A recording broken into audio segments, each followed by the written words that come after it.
वो बोले कि ठीक है ओके।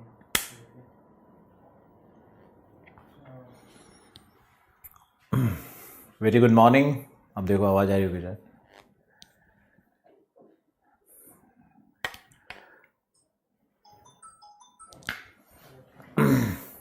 मुझे अभी पता चला कि हमारी आवाज़ आप तक नहीं आ रही थी और हमने इतना कुछ बोला भी और इतना कुछ कहा भी आपसे।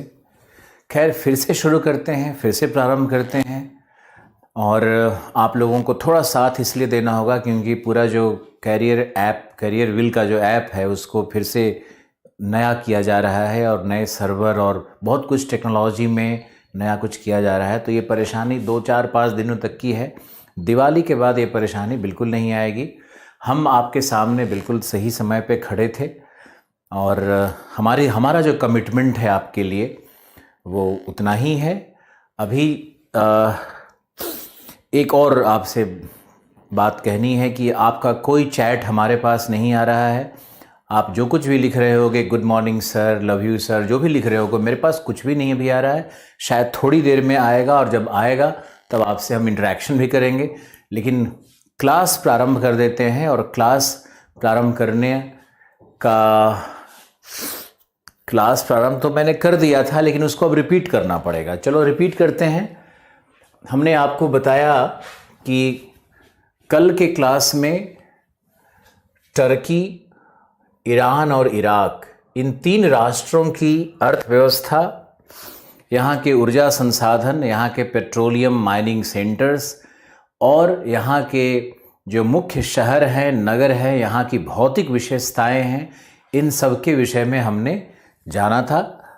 और आज आपको जानना है अब एक विशेष भू राजनीतिक पक्ष है पश्चिम एशिया का, एक संघर्ष क्षेत्र है जहाँ पे बहुत खूनी हिंसा का कई दौर चलते रहा है और कोई समाधान उसका नहीं निकलता है।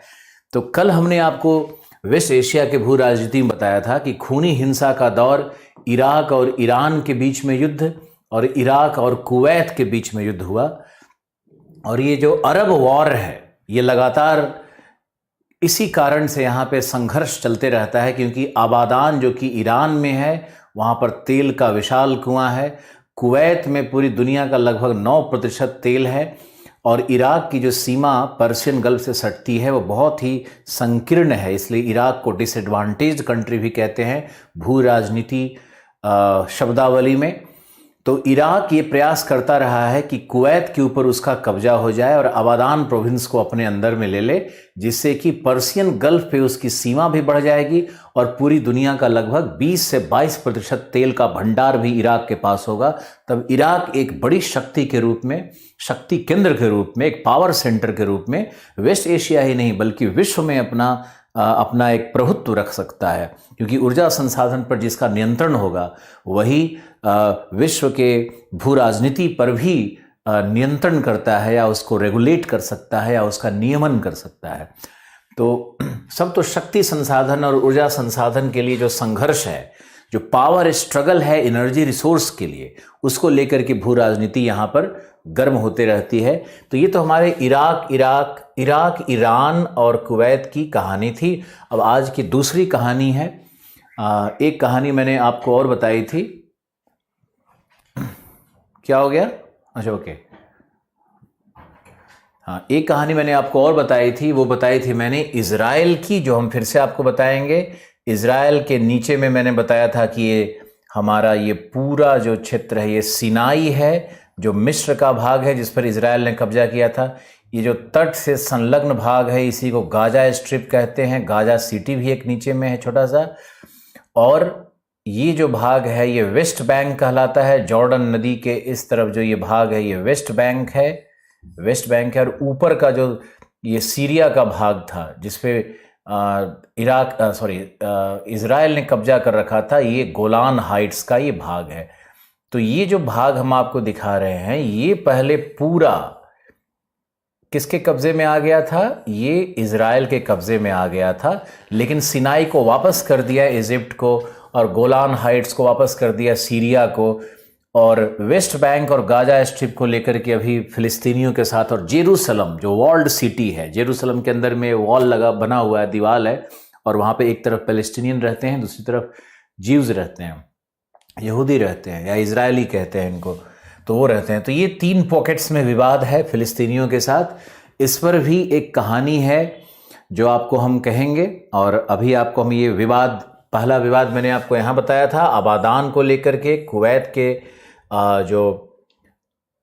जो बुरान फील्ड्स है, बुरान फील्ड्स का नाम मैंने लिया था। ये 2 यहाँ पर विवाद आबादान और बुरान फील्ड्स को लेकर के था। यहाँ पर मैंने गोलान हाइट्स और गाजा स्ट्रिप और वेस्ट बैंक और ये जो सिनाई पेनिनसुला है, इसको लेकर के जो संघर्ष रहा है इजराइल और बाकी वहाँ के अरब के राष्ट्रों का, उस पर मैंने एक बेसिक चीज़ें आपको बताई है। अब आपको एक हम छोटी सी कहानी सुनाते हैं कि वास्तव में इजराइल का विवाद है क्या, और वास्तव में इजराइल है कौन, इजराइल राष्ट्र कैसे बना, और इजराइल का अस्तित्व क्या है, आखिर ये यहूदी हैं कौन और कहाँ जाएं। तो इसके पीछे एक बहुत छोटी सी कहानी है। कहानी सुनने का जो उद्देश्य होता है कि आपका जो आपके अंदर में जो एक तो होता है कि ऊपर का सुपरफिशियल नॉलेज है आपके पास, दूसरा है कि आपको अंदर की चीज़ें भी पता हों। तो कहानी में सिर्फ 3 मिनट का 4 मिनट का समय लेंगे और आपको समझना है कहानी को। कहानी ये है कि जब ग्रीको रोमन साम्राज्य की स्थापना हो गई, ग्रीको रोमन साम्राज्य को ही, जो यूनानी और रोमन साम्राज्य की स्थापना हुई, जब रोमन एम्पायर का विस्तार हुआ, तो उसी ग्रीको रोमन को हम लोग हेलेनिस्टिक सिविलाइजेशन कहते हैं। क्या कहते हैं? हेलेनिस्टिक।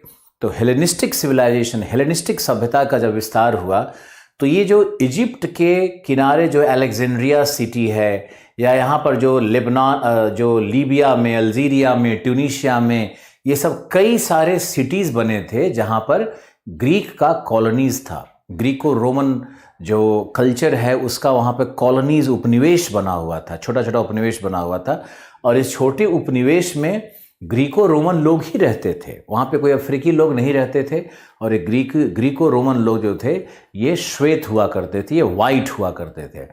और जो इजिप्ट का जो मूल निवासी है, जो यहाँ का किंग था, जिसको फराओ कहते हैं, फराओ आपने मिस्र की सभ्यता में पढ़ा होगा, तो ये जो फराओ किंग था, ये लोग ब्लैक्स थे।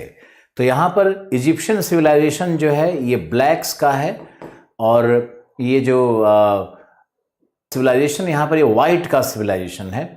अब क्या होता है कि फराओ यहाँ का राजा जब बनता है, फराओ वहाँ के राजा को कहते थे, तो जो फराओ है उसने इन ग्रीक लोगों को दास बना लिया। रोमन एम्पायर का पतन हो गया, और जब रोमन एम्पायर का पतन हो गया तो जो वाइट लोग थे ये लोग सब स्लेव बन गए। अब ब्लैक लोगों के स्लेव बन गए, ये अरब के जो कल्चर के लोग थे उनके स्लेव बन गए, दास बन गए। अब इन दासों के साथ बड़ी इनको यातनाएं दी जाती थी और इनको बहुत मारा जाता था। स्लेव का मतलब क्या होता है आप समझते ही हो। तो ये जो स्लेव थे ये निकल करके ये यहाँ पे इजिप्ट में निकल करके ये पूरे डेजर्ट वाले एरिया में, इधर भी दूसरी तरफ भी, नील के दोनों तरफ इनकी जनसंख्या बहुत तेजी से बढ़ने लगी।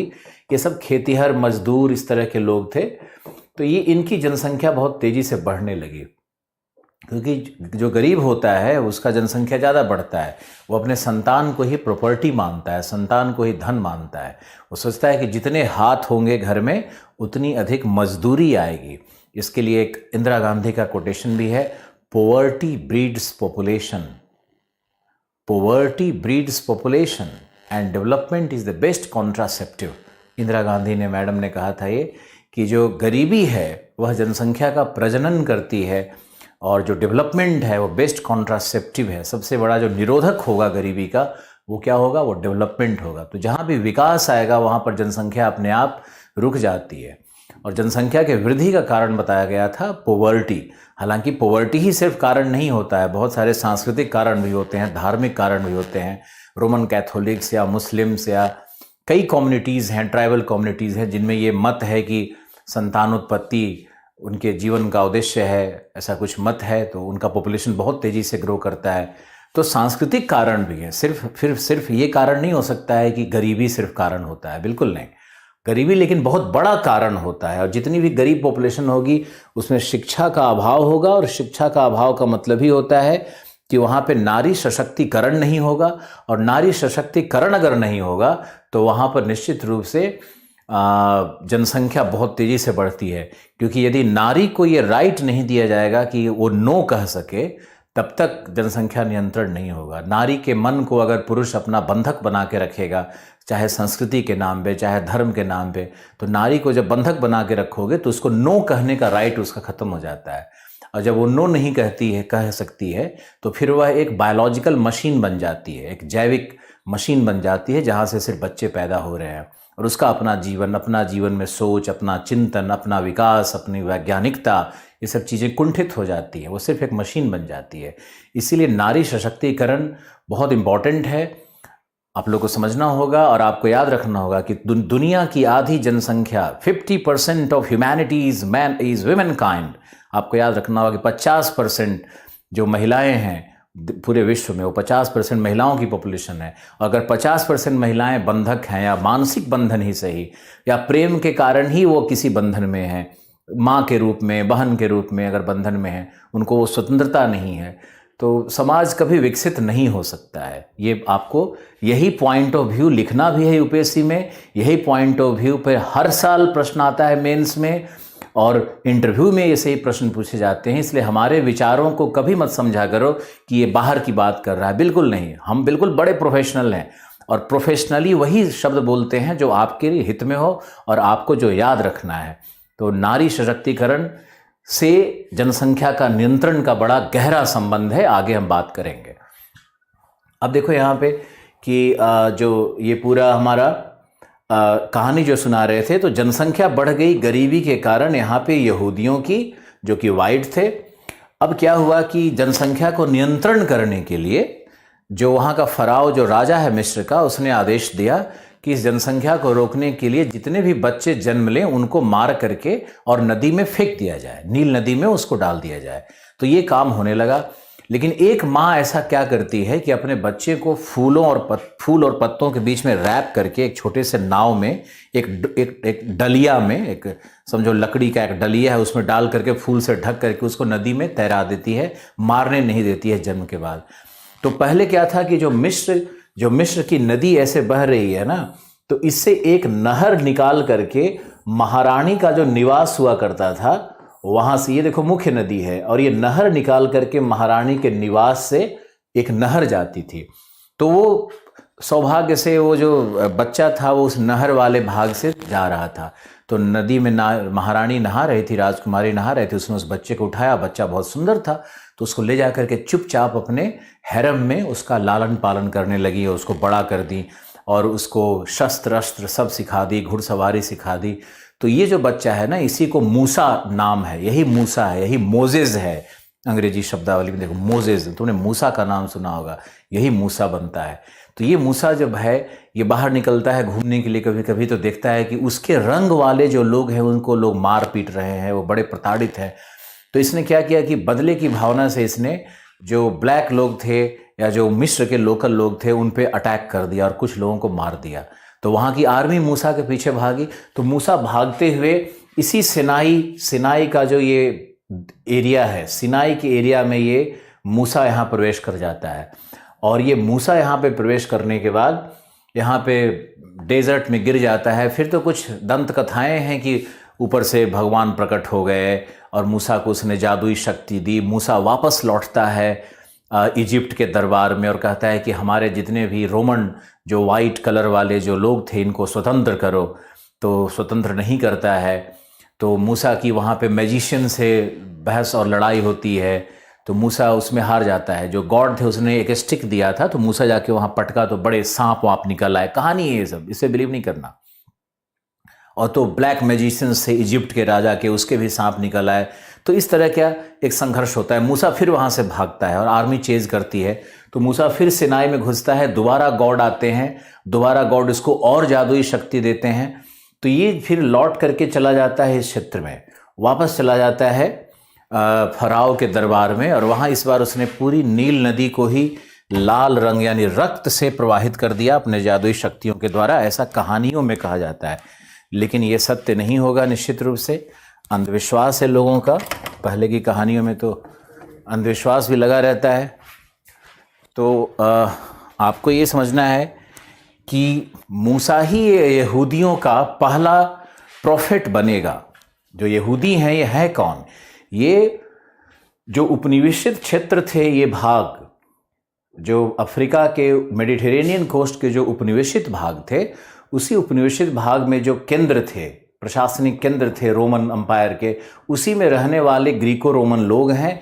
यही लोग मूसा के फॉलोअर बन जाते हैं और मूसा इन्हीं को स्वतंत्र करके और ले जाता है सिनाई पे। सिनाई पे फिर एक युद्ध का वर्णन है और यहाँ से ये शिफ्ट कर जाता है इस भाग में जहाँ पर मूसा के लोग जो यहूदी हैं वो इस क्षेत्र में चारों तरफ धीरे धीरे करके अपना अधिवास बनाते हैं और फैल जाते हैं। लेकिन बाद में जब औद्योगिक क्रांति का काल आया तो यहाँ पे कुछ है नहीं, कोई रिसोर्स है नहीं, तो यहूदी फिर यहाँ से माइग्रेट करके यूरोप चले जाते हैं, अमेरिका चले जाते हैं, जर्मनी में शिफ्ट कर जाते हैं। लेकिन जब हिटलर का काल आता है सेकेंड वर्ल्ड वार वाला, तो उस समय यहूदियों को मारा जाता है और यहूदी वहाँ से वापस भाग करके 1948 में वापस अपने इस लैंड को वापस इसी लैंड पे आधिपत्य कर लेते हैं। पूरा सिनाई से लेकर के गाजा स्ट्रिप और ये पूरा गोलान हाइट्स का जो इनका एरिया था, पूरे पे इन्होंने कब्जा कर लिया वापस। और कहीं ना कहीं अमेरिकी हाथ भी था इन लोगों को सशस्त्र करने का। कई लोगों ने, यूरोप ने भी मदद की। जो हिटलर के अगेंस्ट जो फोर्सेस थी वो सब ने मदद की यहूदियों की। और यहाँ पर आकर के यही इज़राइल का निर्माण होता है। तो यही इज़राइल की छोटी सी कहानी है बाद में। लेकिन इसमें हुआ क्या था कि जो अरब लोग थे, जहाँ से मान लो कि जो बद्दू जनजाति थी, ये सब जनजातियाँ, जो इराक में कुछ जनजाति थी, सीरिया की जनजाति, ये जो अरब लोग थे आकर के जब यहूदी चले गए तो आकर के उनके जेरूसलम और जो पुराने सिटीज़ बने हुए थे वहाँ पे आकर के इन्होंने घर में कब्जा किया और आकर के रहने लगे और इसको स्थायी निवास बना लिया इस भाग को। तो ये जो है यही फिलिस्तीनी कहलाते हैं, पैलेस्टीनियन से ही लोग हैं। पैलेस्टीनियन लोग कौन है? ये मुस्लिम हैं, ये अरबी लोग हैं जो बाद में यहाँ पर आकर के यहूदियों के क्षेत्र में इन्होंने कब्जा बनाया। और जब यहूदी वापस आए तो फिलिस्तीनी लोगों से इनका संघर्ष बढ़ गया, अरब के लोगों से इनका संघर्ष बढ़ गया और खूनी हिंसा पे चीज़ें चली गई। तो आज भी जो फिलिस्तीन है, यहाँ पर एक छोटा सा भाग फिलिस्तीन के लोगों को दे दिया गया और इजराइल ने फिर बाद में सीरिया को उसका ज़मीन वापस कर दिया है, सिनाई को भी वापस कर दिया है। लेकिन अपने लिए एक छोटा सा देश इसने और बहुत ही पावरफुल सशक्त देश बना करके रखा हुआ है। और ये इजराइल का निर्माण कैसे हुआ? इजरायली कौन है? अगर कोई पूछे इजरायली कौन है, यहूदी कौन है, ये तो यहूदी सबसे एंशियंट पीपुल, एंशियंट ट्राइब्स माने जाएंगे जो कि ग्रीको रोमन सभ्यता के लोग हैं। और इनकी मान्यताएं बहुत कुछ मिलती हैं हिंदुइज़्म से, बहुत सारी मान्यताएं इनकी मिलती है हिंदुइज़्म से। जैसे हिंदू में साधु लोग सब दाढ़ी वाड़ी बाल बढ़ा करके रखना होता है और तिलक लगाते हैं और फिर रोरी लगाते हैं, रोली, और जो अग्नि का पूजा करना और बहुत सारा ऐसा है मीथ, बहुत सारी चीज़ें मिलती जुलती है इजरायलियों की। तो ये जितने भी पुराने कल्चर थे ना, जैसे पर्शियन कल्चर भी था, तो उसका भी भारतीय सभ्यता से सब कुछ मिलता है। जो सबसे सनातन जो सभ्यताएं थी उसका मूल रूप लगभग एक ही था चारों तरफ, अग्नि पूजक होना और प्रकृति पूजक होना, एनिमिस्टिक होना, ये सभी पहले भी जैसा सब कुछ था। तो ये हमारी कहानी है इजराइल की। इजराइल पर अब आपको आने वाले समय में जो टीचर्स आएंगे IR में, शरद त्रिपाठी जी आएंगे, वो इजराइल से इससे आगे बताएंगे कि क्या है वहाँ पे, कौन सा पैक्ट हुआ, तो हमास क्या है, तो संघर्ष कैसे है, तो फिलिस्तीन का सुप्रीम लीडर अभी कौन है, ये सब बातें की जाएगी आपके साथ। तो ये हमारा पहला था इराक, ईरान और कुवैत के संघर्ष की कहानी। दूसरा था हमारा इजराइल की कहानी। और भू राजनीति के तीसरे पन्ने पे आज हम चलते हैं। तो यहाँ हम लोग देखेंगे कुर्दिस्तान की कहानी। अब आपको सुनाते हैं कुर्दिस्तान में क्या था और कुर्दिस्तान में क्या संघर्ष है। कुर्द कौन है, ये कुर्द जनजाति कौन है? ये कुर्द वही जनजाति है जिसने कि ISIS के अगेंस्ट जबरदस्त युद्ध लड़ा और ISIS को कई मोर्चे पर हराया इसने ISIS को। ये कुर्द कौन है ये भी समझना बहुत जरूरी है आपको। इससे आपका पूरा बैकग्राउंड तैयार होता चला जाएगा। पूरे UPSC की तैयारी, अखबार पढ़ने में आपको मदद मिलेगी, इंटरेस्ट भी आएगा। अब आपको बताते हैं कुर्द कौन है, KURD। कुर्द एक जनजाति है, कुर्द एक जनजाति है, एक ट्राइब है। और ये जो ट्राइब है ना, ये ऊंट और घोड़ा दोनों पालती है। इसका मुख्य है ऊंट पालना और घोड़ा पालना और घोड़े पे चलना। और इसकी कद काठी बहुत स्ट्रांग है। इसका जो कमर के ऊपर का भाग होता है ना कुर्द का, ये बहुत पावरफुल होता है क्योंकि घोड़े पे चलते हैं और पूरा बहुत मैस्कुलर इनका ये ट्राइब है। ये एंशियंट आर्य, जो जिस आर्यन ट्राइब का यहाँ पे भारत में कल्पना किया जाता है, या जो आए थे बहुत छोटे ग्रुप में और यहाँ के जनजातियों से मिश्रित हो गए थे, तो उसी आर्यन ट्राइब का एक शाखा है कुर्द। ये जो सेंट्रल एशिया है ना, जैसे ही हम लोग जाएंगे आगे सेंट्रल एशिया, कजाकिस्तान दिख रहा है, उज्बेकिस्तान दिख रहा है, तुर्कमेनिस्तान दिख रहा है, फिर एक कैस्पियन का एरिया है, तो कैस्पियन के बगल में ये रूस का एरिया है, फिर ब्लैक सी है तो इसके ऊपर में यूक्रेन मिलेगा, ब्लैक सी के ऊपर में यूक्रेन है, तो यूक्रेन और रसिया का जो भाग है ना, यही स्टेपी है। आपको हम बताएंगे बहुत अच्छे से, ये स्टेपी का भाग है। तो ये स्टेपी के भाग से ही निकल करके इधर और इधर और इधर ये आर्यन जनजाति इस 3 पॉकेट्स में गई है। पहला पॉकेट टर्की की तरफ घुसेगा, दूसरा पॉकेट ये ट्रांसकोकैसस है जो कि जॉर्जिया, अजरबैजान ये वाला एरिया में घुसेगा, यहीं से तेहरान और ईरान की तरफ घुसता है, यहीं से ये भारत की तरफ आएगा, और यहाँ पे जाओगे तो कजाकिस्तान, उज्बेकिस्तान, तो सेंट्रल एशिया में भी यही ट्राइब जो आर्यन ट्राइब है उसका ब्रांचिंग इसी तरह से हो रहा है, जिसको हम लोग आर्यन ट्राइब कहते हैं। ये आर्यन लोग एक्चुअली प्रजाति के रूप में प्रोटो नॉर्डिक्स होते हैं। आप चिंता नहीं करना कि सर सिर्फ बोल रहे हैं, कुछ लिखवा नहीं रहे हैं, पहली बार तो सुनने की आदत डालो और समझने की आदत डालो। तो कई रेस होते हैं, प्रजाति होते हैं, जैसे मान लो कि आम है या कुत्ता है, तो कुत्ता में एक डॉबरमैन होता है ना, एक एल्सीशियन होता है ना, एक हमारे यहाँ का कुत्ता होता है ना, तो वैसे ही मानव भी है, मानव में भी प्रजातियां होती है। ऐसा नहीं कि सब मानव एक ही जैसा दिखता है, मानव में जो गुण धर्म है वो सब में एक है, मानव में जो एसेंस है, जो उसकी गुणवत्ता है वो सब एक है, उसमें कोई अंतर नहीं होता है। लेकिन शक्ल सूरत में, भौतिक दृष्टिकोण से, जैविक दृष्टिकोण से मानव के प्रजाति में अंतर होता है। तो ये जो आर्यन लोग थे ये बड़े पावरफुल बिल्ट वाले लोग और बड़े शक्तिशाली लोग होते थे और घुड़सवार होते थे ये। तो इन्हीं का ये फैलाव है, यहाँ से स्टेपी से ये गए टर्की की तरफ, आए ईरान की तरफ, आए ईरान इराक की तरफ, और तीसरा सेंट्रल एशिया की तरफ इनकी शाखा गई है। और इनकी जो सेंट्रल एशिया की तरफ शाखा गई है वही कश्मीर में भी प्रवेश की है। और कश्मीर वैली में देखोगे तो आज भी आर्यन प्रजाति के लोग मिलते हैं, भले ही वो मुस्लिम हो गए हैं, कन्वर्जन हो गया उनका एक समय के बाद, लेकिन वो मिलते हैं वहाँ पर। और पंजाब में भी देखोगे तो पंजाब में भी, हरियाणा में भी कहीं ना कहीं आर्यन प्रजाति का रूप मिलता है। उत्तर प्रदेश, बिहार का, एमपी का जो अपर कास्ट समुदाय है, जो वहाँ का रूलिंग क्लास जैसा जो समुदाय रहा है, उसमें भी आर्यन ब्लड्स मिलता है। तो ये फैलाव है पूरा आर्यन लोगों का। तो ये कुर्द भी वास्तव में एक जनजाति है, और ये कुर्द भी, इन कुर्दों की जो प्रजाति है वो कहलाती है प्रोटो नॉर्डिक्स। प्रोटो नॉर्डिक्स ये इनकी प्रजाति का नाम है। जैसे अफ्रीका के लोग होते हैं उनको कहते हैं निग्रो, वो निग्रोइड्स हैं या नेग्रीटोज हैं, वैसे ही प्रोटो नॉर्डिक्स एक प्रजाति है। कुर्द है, ये प्रजाति है। अब देखना है कुर्दों का निवास स्थल क्या है। अब हम लोग आते हैं कि कुर्द लोग निवास कहाँ करते हैं। तो कुर्द लोग एक जंक्शन है, 4 देशों का एक जंक्शन अगर आपको दिखेगा तब आपको मजा आएगा। देखो यहां पर सीरिया हो गया, ये सीरिया का भाग है, ऊपर में यूफ्रेटस की जो वैली है उसके ऊपर का भाग सीरिया के ले लो। ये जो हमने देखा ऐसे कलर किया, ये मोसूल और किरकुक का एरिया ले लो, मोसूल और किरकुक का एरिया ईरान से ले लो, और लेक वान का जो पूरा एरिया है, और ये उर्मिया का जो एरिया है, लेक उर्मिया, लेक वान और किरकुक, मोसूल, और इधर सीरिया का, उत्तर पूर्वी सीरिया का भाग। तो ये जो पॉकेट जो हमने शेडिंग कर दिया, ये पूरे एरिया में यानी 4 राष्ट्रों में कुर्द जनजाति रहती है। अब ये कुर्द जनजाति एक नए राष्ट्र के निर्माण के लिए संघर्षरत है।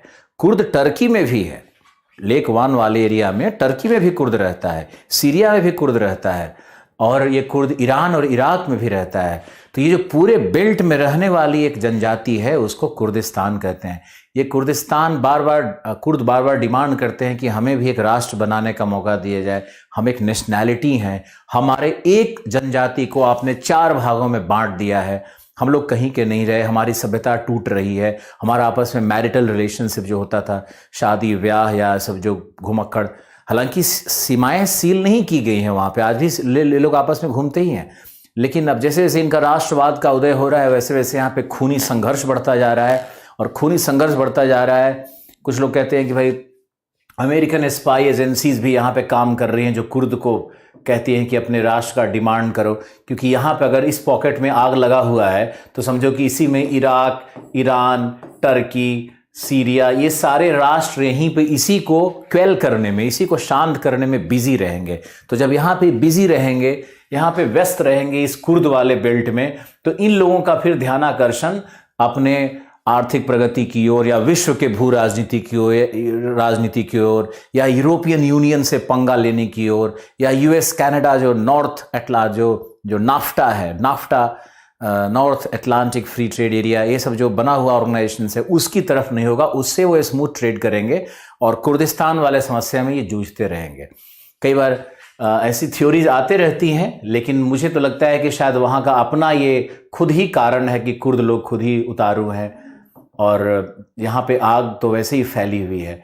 तो हमने देखा कि ईरान इराक का ये जो भाग है, कुवैत का एक पॉकेट, यहाँ पे संघर्ष है, दूसरा इजराइल वाले भाग में संघर्ष है, तीसरा ये कुर्दिस्तान में संघर्ष है, और चौथा मैंने बताया था नॉर्दर्न साइप्रस में टर्की ने कब्जा कर रखा है, तो साइप्रस का इस भाग में भी संघर्ष है। तो संघर्ष के कई पॉकेट्स निकल करके सामने आ रहे हैं। वैसे ही ओमान, यहाँ देखो तो ओमान ने इस भाग पे, मैंने कल ही बताया था, ओमान ने इस भाग पे कब्जा कर रखा है।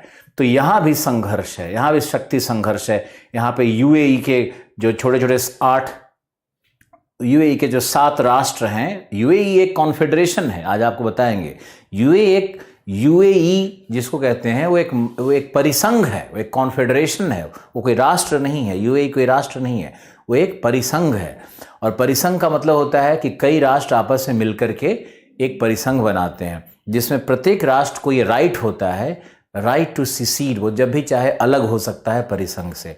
संघ और परिसंघ में यही अंतर होता है, आपको समझना होगा कि संघ और परिसंघ, फेडरेशन और कॉन्फेडरेशन में क्या अंतर होता है। तो कॉन्फेडरेशन जो एक यूनियन है, बड़ा ही वीक यूनियन होता है, कमजोर यूनियन होता है, उसमें कोई भी राष्ट्र कभी भी अपने मत से अलग हो जाता है, वहां हर राष्ट्र की संप्रभुता कायम रहती है।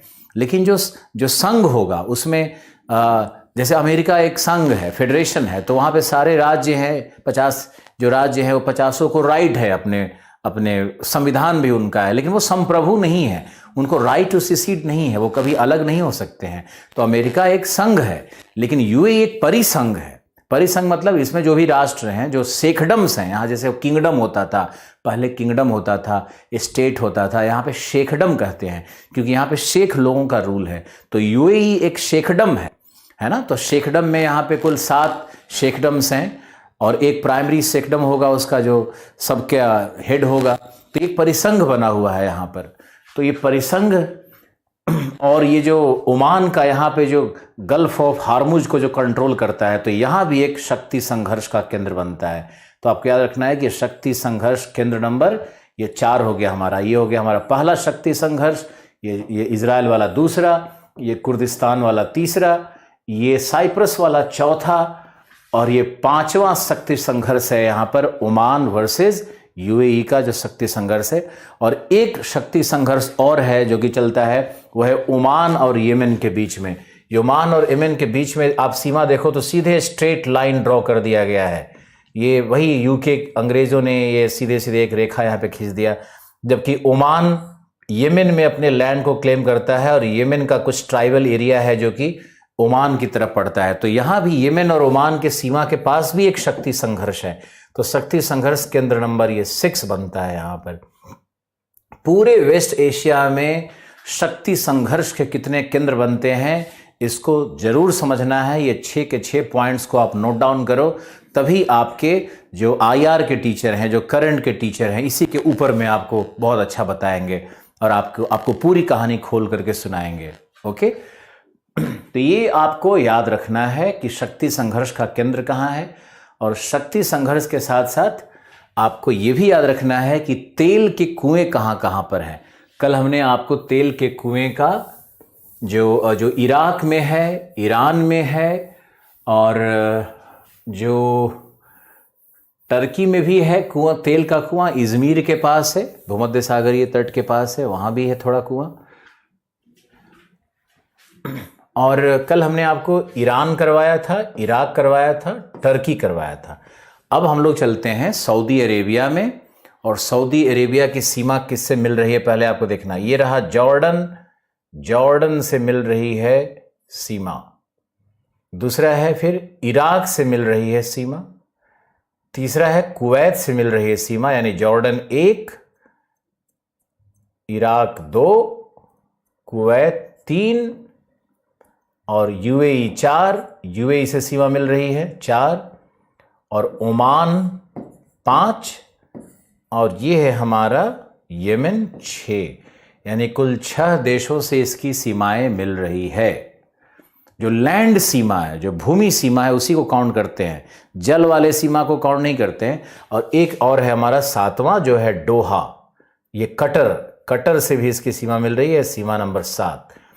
यानी सऊदी अरेबिया एक ऐसा राष्ट्र है जिसकी 7 देशों से सीमाएं मिल रही है, और ये इजराइल से भी ज़्यादा है। इजराइल को देखोगे तो ये 1, 2, 3, 4 राष्ट्र से मिल रहा है, जबकि सऊदी अरेबिया की सीमाएं 7 राष्ट्रों से मिल रही है। ओके, आप लोग का कोई एसएमएस आज नहीं आ रहा है, मुझे समझ में नहीं आ रहा है कि आप लोग कैसे हो, कहाँ हो, कितना पढ़ रहे हो, समझ में आ भी रहा है या नहीं, मुझे रिपीट करना है या नहीं। खैर जो भी है, एक कोशिश करके देखते हैं कि शायद अभी आ रहा हो।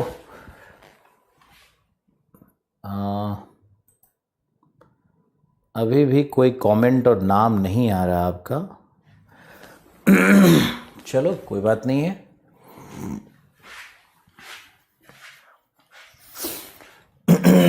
अब यहाँ देखते हैं कि अब अरब के विश्लेषण में आते हैं, सऊदी अरेबिया में आते हैं।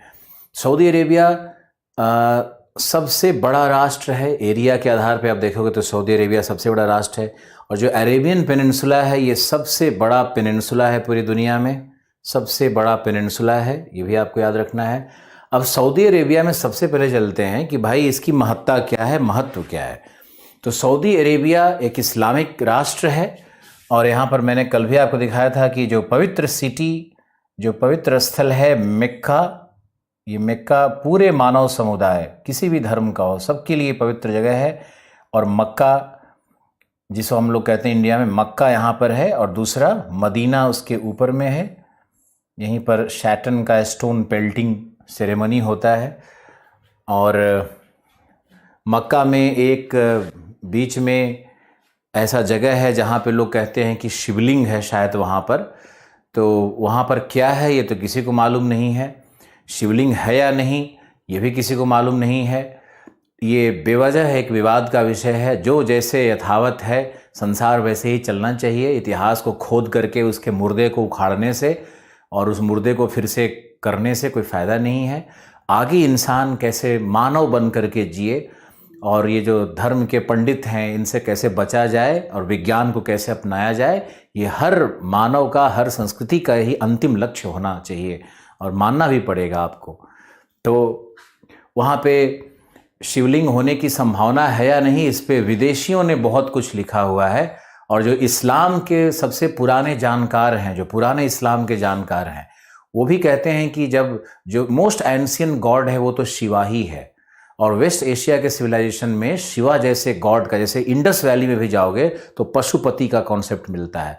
तो किसी भी एंशियंट सिविलाइजेशन में जाओगे, अफ्रीकन सिविलाइजेशन में जाते हैं, असीरियन में जाते हैं, या ग्रीको रोमन में जाते हैं, तो वहाँ शिवा जैसा कॉन्सेप्ट है। जैसे जो यहाँ पे एक जनजाति है, येजिद जनजाति है, जिसको कि आईएस ने बिल्कुल ख़त्म कर दिया, येजिद्स को ख़त्म कर दिया। यहाँ सीरिया के इसी भाग में रहते थे लोग, इसी भाग में मोसूल और यही वाला जो एरिया था यहीं पे रहते थे। येजिद जनजाति कहते थे उनको, येजिद्स। तो ये येजिद्स थे, ये लोग करते थे नाग की पूजा करते थे, अग्नि पूजा करते थे। इनका हिंदू मंदिर हुआ करता था, हिंदू मंदिर इनका हुआ करता था। तो इस बार जो इस्लामिक स्टेट था इनके पूरे समूल नाश कर दिया। अब तो यहाँ पे इनका एक कुछ नहीं शेष रह गया है, मंदिर को भी सब ध्वस्त कर दिया गया है। ये तो खैर बहुत दुखद है, इसको तो क्या कहें कि इनकी पूरी सभ्यता को यहाँ ख़त्म कर दिया गया और येजिद्स के जो महिलाएं थी, महिलाओं को कैप्चर करके उनको अपने साथ ले गए लोग, और पुरुष थे उनकी हत्या कर दी गई। तो ये एक और जनजाति के विषय में आपको हम बता रहे हैं कि येजिद जनजाति यहाँ पे रहती थी, जो कि लगभग इनका नाग पूजा और अग्नि पूजा और मंदिर जैसा स्ट्रक्चर है उनका। हालांकि ये भी इस्लाम को ही फॉलो करते थे, इस्लामिस्ट होते हुए भी, ये प्रोफेट को मानते हुए भी अपनी परंपराओं को ढो रहे थे, फिर भी इन लोग को मार दिया गया है और पूरा येजिद जनजाति को ही ख़त्म कर दिया गया है, यहाँ से नक्शे से ही ख़त्म कर दिया गया है। ये तो बहुत रिसेंट घटना है। ऐसे ही नक्शे पे सबको ख़त्म करने की योजना अगर कोई बनाता है तो ये बहुत दुखद है। संसार तो एक खूबसूरत बाग है, उस हर बाग में हर फूल को खिलना चाहिए, हर फूल सुंदर है। अगर इस भावना से इंसान नहीं जिएगा और इस भावना से आप यूपीएससी में निबंध नहीं लिखोगे, इस भावना से यूपीएससी इंटरव्यू में नहीं बोलोगे, तो ऐसे भी काम नहीं चलना है। इसलिए इस भावना को जन्म देना है अपने अंदर में। तो येजिद्स का ये बहुत बुरा हाल हुआ यहाँ पे, इस पार्ट में जहाँ पे नॉर्दर्न सीरिया और ये मोसुल और अरबिल वाला जो एरिया था यहाँ पे। ओके, तो हम ये कहना चाह रहे थे कि यहाँ पे अगर मान लो कि मक्का में वहाँ पे कुछ शिवा की तरह का ही कई सारा गॉड हुआ करता था पहले, तो वहाँ के लोग मान्यता, उन लोगों की मान्यता थी, उसमें हमारे सिविलाइजेशन से कोई लेना देना नहीं है। और अगर ऐसा है भी तो जो वर्तमान की भू संस्कृति है ना, उसको सब लोग रिस्पेक्ट करें और ये मुर्दा नहीं उखाड़ें कहीं भी जा करके, या इस तरह की बात ना करें। ओके, तो ये हमारा येजिद वाला भी आपको जरूर याद रखना है, येजिद को याद रखना है। सऊदी अरब में हम लोग बात कर रहे थे, तो पवित्र यहाँ पे सिटी है मक्का, यहाँ पे है मदीना, और हमने जिद्दा की बात की थी, जिद्दा सिटी की बात की थी। जिद्दा में अमेरिकन जो फाइटर बॉम्बर एरोप्लेन्स हैं, या जो लॉन्गेस्ट एयर स्ट्रिप बना रखा है अमेरिका ने, यहाँ पे हवाई पट्टी बना रखा है जिद्दा में अपने फाइटर प्लेन्स के लिए। तो जिद्दा पे पूरी तरह से नियंत्रण है अमेरिका का। और आप फ्लाइट से अगर जाते हो यूरोप, तो जिद्दा में फ़्लाइट उतरती है, यहाँ से ही आगे टर्की जाएगा, जिद्दा से ही यूरोपियन सिटीज़ में जाता है। तो यहाँ जिद्दा में एक ब्रेक भी लिया जाता है, कई बार जिद्दा में फ़्लाइट उतरता है, कुछ फ़्लाइट यहाँ भी उतरता है, यूएई में भी, अबू धाबी में, दुबई में फ़्लाइट उतरता है। तो कुछ फ़्लाइट दुबई होकर के यूरोप जाता है, कुछ फ़्लाइट जिद्दा होकर के जाता है। तो जिद्दा एक बहुत बड़ा एयर स्ट्रिप है, आपको याद रखना है, जिद्दा एयर स्ट्रिप है, सैन्य भी है, सैन्य अड्डा भी है अमेरिका का ये। ओके, अब आपको हमने बताया था कि भाई सऊदी अरेबिया में रबल खाली एक डेजर्ट है और यहाँ पर अन-नाफूद डेजर्ट है, कई बार बताया, आपको याद हो गया होगा। और जो अन-नाफूद का एरिया है, यहाँ पर बेदॉइंस जनजाति रहती है, BEDOUINS, बेदॉइंस जनजाति रहती है। तो बेदॉइंस जनजाति ही यहाँ पर, ये कैमल ब्रीडर हैं और इन्हें भी घोड़ा भी पालते हैं, लेकिन कैमल ब्रीडर हैं ये, कैमल्स इनका सबसे महत्वपूर्ण कैमल ब्रीडर हैं ये। कैमल यानी ऊंट पालक हैं, ये जनजाति है। और ये बेदॉइन से यही चारों तरफ घूम घूम करके व्यापार भी करती है। अब आपको देखना है कि सऊदी अरेबिया में रिसोर्स क्या है, सऊदी अरेबिया का रिसोर्स क्या है। तो सबसे पहले तो है पेट्रोलियम। ये दुनिया का लगभग, पहले तो ऐसा माना जाता था ना कि दुनिया में, आपको बुक्स में कई तरह का मिलेगा कि पहले आपको मिलेगा कि दुनिया का लगभग 30% पेट्रोल सऊदी अरेबिया में है। लेकिन मान लो कि ये 1961 का ये डेटा है, लेकिन बाद में जब अन्य राष्ट्रों ने भी तेल का उत्पादन शुरू कर दिया तो ये 30% तो नहीं रहेगा ना, वो घटते चला जाएगा। तो अब 20 से 21% जो दुनिया का पेट्रोल है वो आज भी सऊदी अरेबिया के पास में है। 20 से 21% पेट्रोल सऊदी अरेबिया के पास है। कहीं कहीं आपको ये 24 का डेटा मिल जाए, कहीं 22, तो ये घबराना नहीं चाहिए आप लोगों को। अलग अलग सोर्स से, अलग अलग मेजरमेंट से ये सब डेटा बदलते रहता है। तो पेट्रोलियम का 20 से 21% है। अब देखना है कि पेट्रोलियम कहाँ कहाँ मिलता है और किन किन भागों में पेट्रोल मिलता है। तो आपको पहले एक लिस्ट बना दें कि अल दहरान, अल दमाम, रास तनूरा, ये 3 सबसे बड़े फील्ड हैं। रास तनूरा, अब यहाँ पे तो दिखा नहीं रहा है, हमारे इस एटलस पे नहीं दिखा रहा है, यहाँ पे सिर्फ दमाम और दहरान दो तटीय क्षेत्र दिखा रहे हैं। ये देखो, ये अल जुबाइल भी है। ये पूरा जो क्षेत्र है ना, ये देखो पेट्रोल का सबसे बड़ा अड्डा है, अल जुबाइल। तो ये अल दहरान, अल दमाम और अल दमाम नहीं, अद है, AD, अद दमाम और रास तनूरा और अल जुबाइल, ये 4 सबसे बड़े पेट्रोल के उत्खनन केंद्र हैं। इन चारों का नाम तो आप लिख लीजिए। और ये 4 सबसे बड़े पेट्रोल के उत्खनन केंद्र मिलेंगे। अब इसमें है रास तनोरा। रास तनोरा बहुत इंपॉर्टेंट है क्योंकि ये तेल शोधक, ये सबसे बड़ा, पश्चिम एशिया का सबसे बड़ा तेल शोधक केंद्र है। जैसे पूरी दुनिया का सबसे बड़ा तेल शोधक केंद्र कौन हो गया? कौन हो गया? जामनगर। जामनगर में रिलायंस इंडस्ट्रीज ने पूरी दुनिया का सबसे बड़ा तेल शोधक केंद्र बना दिया है। तो ये भारत का एक अचीवमेंट माना जाएगा कि भारत विश्व के मैप में ऊपर उठ रहा है, तेल शोधक सबसे बड़ा भारत के पास है। इसके पहले अमेरिका में जाओगे तो अमेरिका में ह्यूस्टन बहुत बड़ा सेंटर है। ईरान में जाओगे तो अबादान तेल शोधक का सबसे बड़ा सेंटर है। तो अबादान पूरे वेस्ट एशिया में अगर हम लोग देखेंगे ना, तो अरब में सबसे बड़ा तेल शोधक हो गया रास तनूरा, लेकिन पूरे वेस्ट एशिया में सबसे बड़ा तेल शोधक हो गया अबादान। अगर हम सीक्वेंस में देखना चाहेंगे तो सबसे बड़ा जामनगर, उसके बाद ह्यूस्टन, उसके बाद अबादान, उसके बाद रास तनूरा। ये 4 सिटीज़ को अनुक्रम में बिल्कुल याद रखना चाहिए कि तेल शोधक का सबसे बड़ा पोटेंशियल यहीं पर है। हालांकि ऐसा कोई प्रश्न नहीं आएगा यूपीएससी में। इस तरह के फैक्ट आपको खुशी दे सकते हैं, मन खुश हो जाएगा कि हाँ, आज सर ने बता दिया तेल शोधक का रैंकिंग कैसे है। IAS से PCS से इसका कोई रिश्ता नहीं है। हाँ, आप चारों के लोकेशंस को जरूर याद रखो, चारों नाम को याद रखो, तेल शोधक है ये याद रखो। तो आपको अब इसमें हाँ, तेल शोधक बता दिया, तेल का कहाँ जहाँ पे उत्खनन होता है वो बता दिया। अब आपको बताना है एक बहुत इंटरेस्टिंग चीज, उसको कहते हैं टैप लाइन। टैप लाइन क्या है? टैप लाइन को भी याद करने की कोशिश करना है। टैप लाइन, टैप का मतलब है trans Arabian pipeline. Trans Arabian pipeline कहते हैं इसको। ये टैप लाइन दुनिया का सबसे लंबा, जी दुनिया का ये सबसे लंबा पाइपलाइन है टैप लाइन। चाइना अपना काम कर रहा है, वो तो दुनिया में सबसे आगे निकलना चाहता है, लेकिन अभी भी टैप लाइन दुनिया का सबसे लंबा पाइपलाइन है, जो कि अल दहरान से लेकर के और लेबनान के तट पर, वहाँ पे हाइफा और सैदा 2 केंद्र हैं। अगर इसमें दिया होगा तो सैदा नहीं दिया है, हाइफा इजराइल वाला दिया है। तो देखो यहाँ पर एक हम पाइपलाइन का निर्माण कर रहे हैं, उसको ध्यान से देखना है कि ये पाइपलाइन कहाँ से कहाँ तक है। तो ये पाइपलाइन हमारा शुरू होता है अल दहरान से।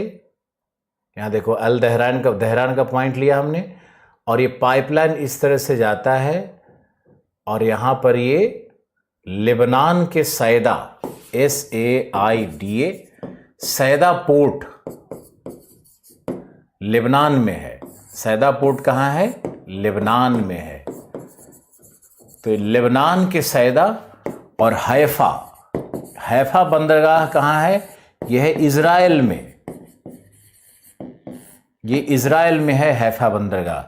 तो यहाँ देखो, यहाँ से जाने के बाद इसका एक ब्रांच और करके यहाँ पे हैफा में कर दिया है, यानी 2 पॉकेट्स बना दिया है यहाँ पे। ये हमारा पाइपलाइन है अल दहरान से लेकर के और हैफा और सैदा के 2 पॉइंट को जोड़ती है। तो पाइपलाइन के द्वारा यहाँ से तेल यहाँ पहुँचाया जाता है। उसके बाद यहाँ से फिर यूरोप और अमेरिका और हर एक जगह पे तेल का व्यापार हो रहा है। तो टैप लाइन समझना बहुत ज़रूरी है। सऊदी अरेबिया में कौन कौन से जगहों पे तेल का उत्पादन हो रहा है ये जानो, और सऊदी अरेबिया में टैप लाइन क्या है ये भी आपको जानना है, प्लस वहाँ के सिटीज़ वगैरह तो आपको पता ही है, मैंने दिखाई दिया। अब हम लोग तेल में ही, पेट्रोलियम में ही आगे चलते हैं और पेट्रोलियम में देखते हैं कि और पर्शियन गल्फ में कहाँ कहाँ पेट्रोलियम मिलेगा और पेट्रोलियम के और बड़े बड़े उत्खनन केंद्र कहाँ पर हैं। तो हम लोग अगर चलते हैं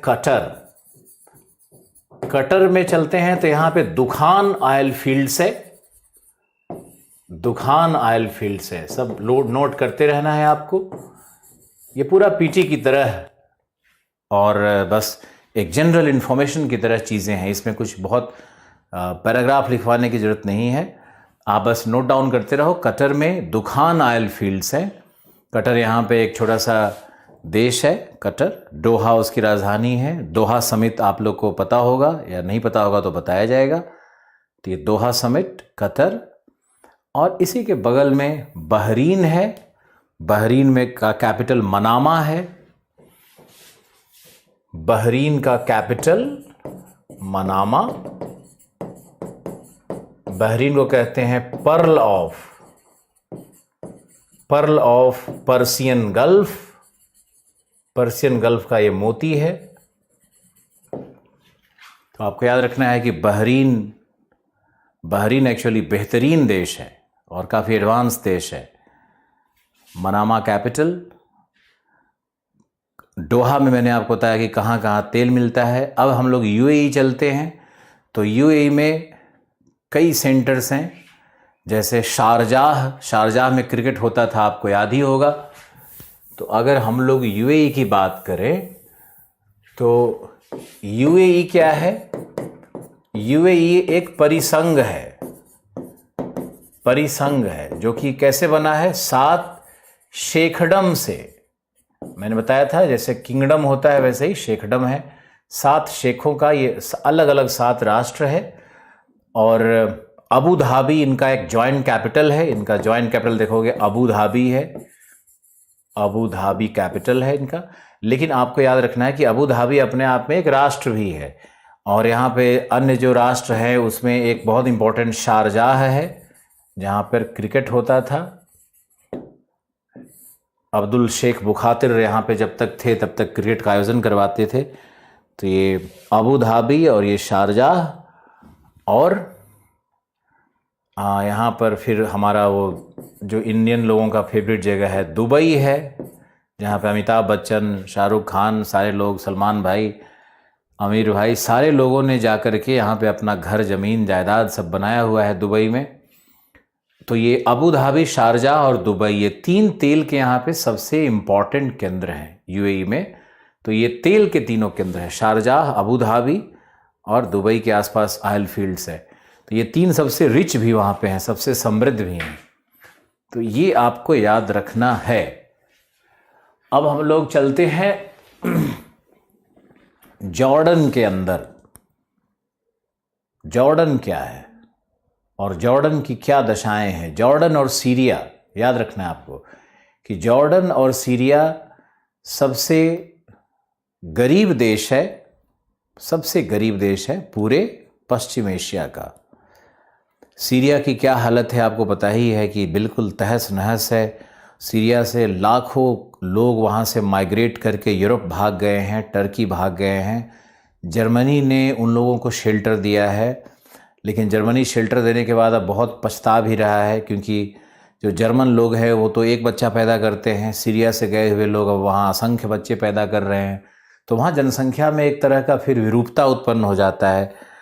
और 2 संस्कृतियाँ एक साथ, जब दूसरी संस्कृति आकर के, बाहरी संस्कृति जब अपना दबाव बनाने लगती है अर्थव्यवस्था पर, या दबाव बनाती है वहाँ के राजनीतिक तंत्र पर, सांस्कृतिक तंत्र पर, तो जो लोकल रिलीजन होता है, जो लोकल संस्कृति होती है, वो वहाँ पे कहीं ना कहीं उससे प्रभावित होने लगती है। और संघर्ष का कहीं ना कहीं कोई ना कोई प्रारूप जरूर दिखने लगता है, जो कि टर्की में हो रहा है। तो मैंने अभी आपको बताया कि ISIS का जो क्राइसिस हुआ, इस्लामिक स्टेट का जो क्राइसिस हुआ, ये बगदादी वाला, उसमें सीरिया से बहुत सारे माइग्रेंट्स जर्मनी गए और जर्मनी जा कर के वहाँ पर जो उनकी आबादी बढ़ती जा रही है, तो जर्मनी में बड़ा संकट सा वहाँ स्थिति उत्पन्न हो रहा है।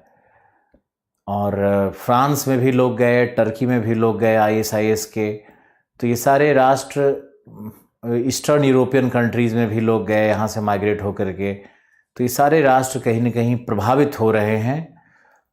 उसको हम सकारात्मक प्रभाव तो बिल्कुल नहीं कहेंगे, क्योंकि हर जगह धार्मिक संघर्ष का कोई न कोई, इथनिक क्राइसिस, किसी न किसी प्रकार का निर्जातीय संघर्ष का कोई न कोई प्रारूप दिख रहा है, जो अच्छा नहीं है। और मेरा तो ये मानना है कि अगर आप किसी दूसरे राष्ट्र में जाते हैं तो वहाँ अपनी संस्कृति के प्रदर्शन करने और अपनी संस्कृति को स्थापित करने से अच्छा है कि उनकी संस्कृति का सम्मान करें। और संस्कृतियाँ सब महान होती है, कोई संस्कृति ऊपर और नीचे नहीं होता है। अब हम लोग चलते हैं जॉर्डन में। तो जॉर्डन क्या है? एक गरीब राष्ट्र है। जॉर्डन की राजधानी है अम्मान। अम्मान आपको देखना है। और ये जॉर्डन डेड सी के लिए बहुत ज़्यादा जाना जाता है दुनिया में। डेड सी का बहुत बड़ा पार्ट जॉर्डन के अंतर्गत आता है। और गल्फ़ ऑफ अकाबा मैंने बताया था, जहाँ पे अल अकाबा एकमात्र बंदरगाह है जॉर्डन का। और सारा व्यापार जो भी जॉर्डन का होना है वो अल अकाबा से ही होता है। तो अल अकाबा जॉर्डन का सब, डेड सी वहाँ का महत्वपूर्ण टूरिस्ट सेंटर, अम्मान वहाँ का सबसे महत्वपूर्ण शहर।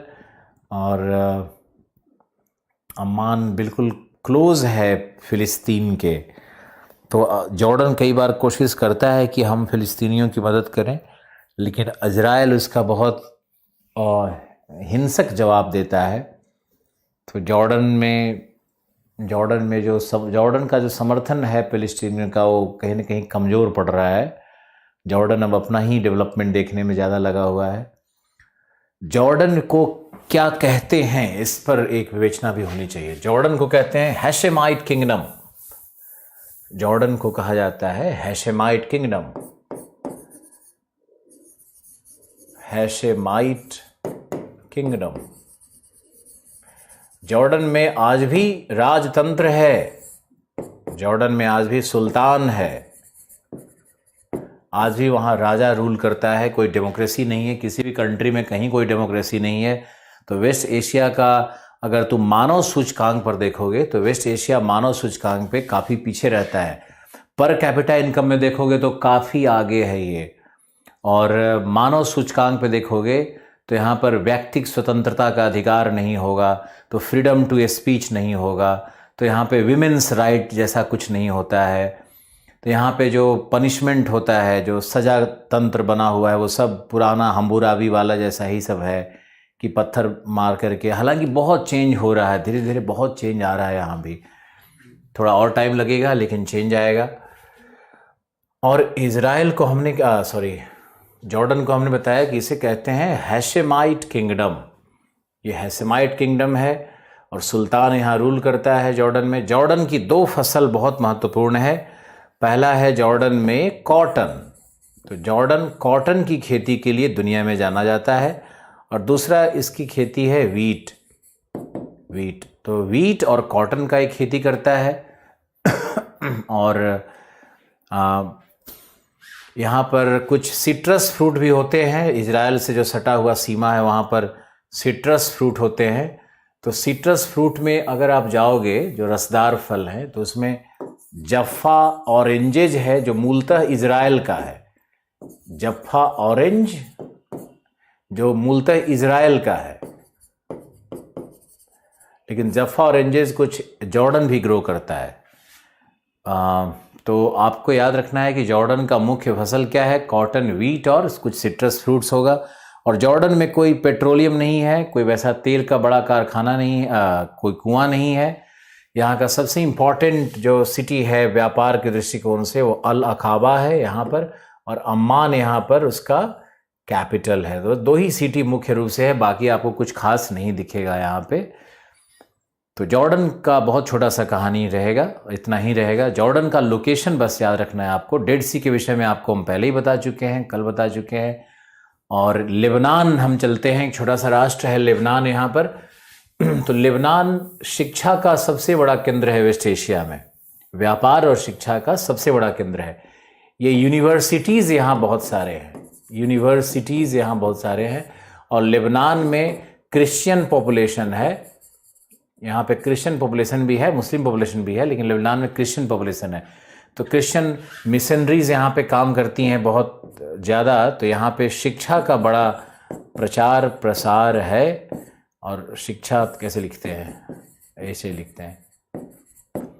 तो शिक्षा का यहाँ पे बहुत यूनिवर्सिटीज़ बोलते हैं इसको, लेबनान को a country of universities, higher education का एक बड़ा सेंटर है। बेरूत कैपिटल है और सैदा यहाँ का एक पोर्ट है, जो मैंने आपको बता दिया। बेरूत देखो यहाँ लिखा है, बेरूत इसका कैपिटल है। और सैदा हैफा के ऊपर यहाँ नीचे में सैदा पोर्ट है, SAIDA। तो बेरूत, सैदा और यूनिवर्सिटीज़। और यहाँ लेबनान में सबसे ज़्यादा इम्पोर्टेंट क्या होगा फसल में, तो सिट्रस।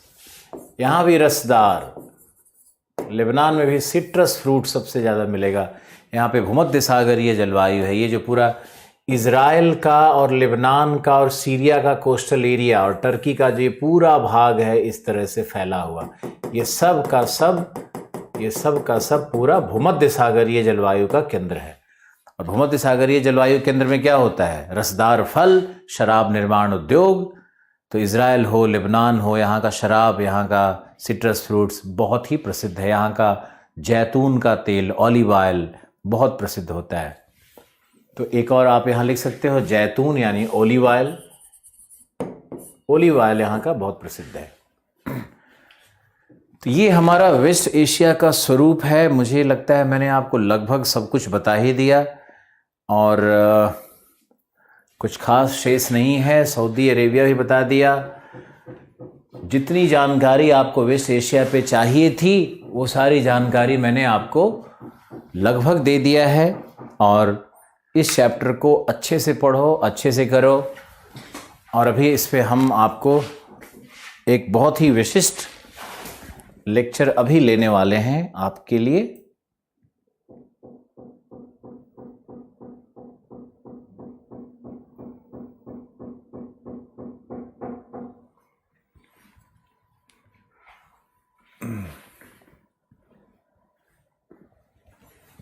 आप एक बार वेस्ट एशिया का पूरा रिवीजन करो।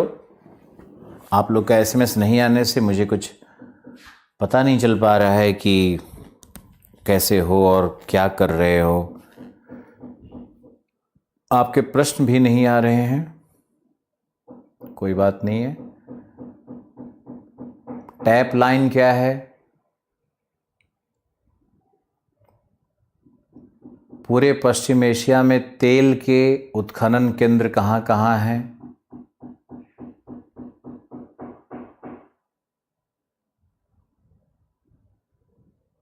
तेल के उत्खनन केंद्र कहाँ कहाँ हैं?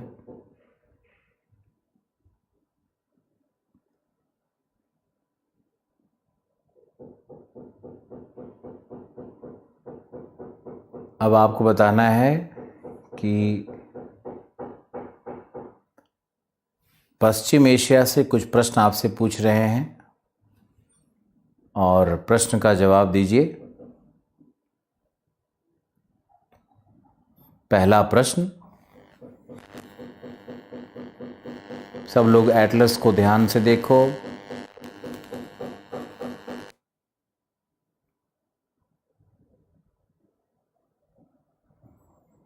एटलस को ध्यान से देखो।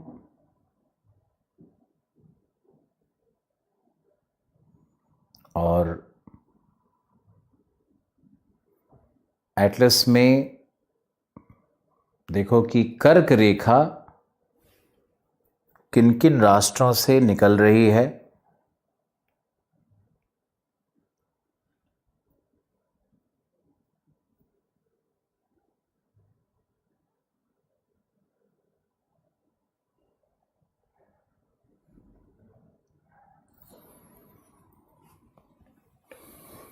किन किन राष्ट्रों से निकल रही है कर्क रेखा?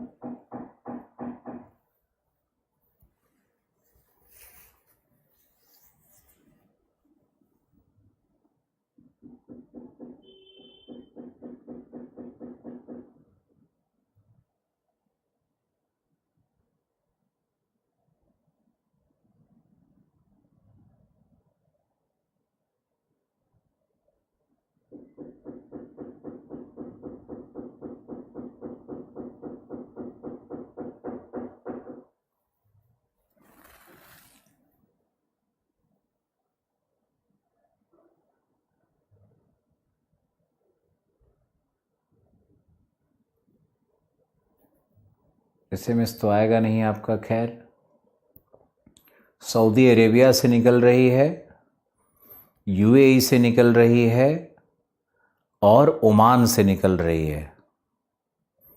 अगला प्रश्न, एटलस देखते रहो। कर्क रेखा पर कौन सी, किस देश की राजधानी, वेस्ट एशिया में किस देश की राजधानी कर्क रेखा पर अवस्थित है? नोट डाउन भी करना है, एटलस में पॉइंट आउट भी करना है। इसका उत्तर होगा मस्कैट। ओमान की राजधानी कर्क रेखा पर अवस्थित है ना? तो आप याद रखो कर्क रेखा को। अगला प्रश्न,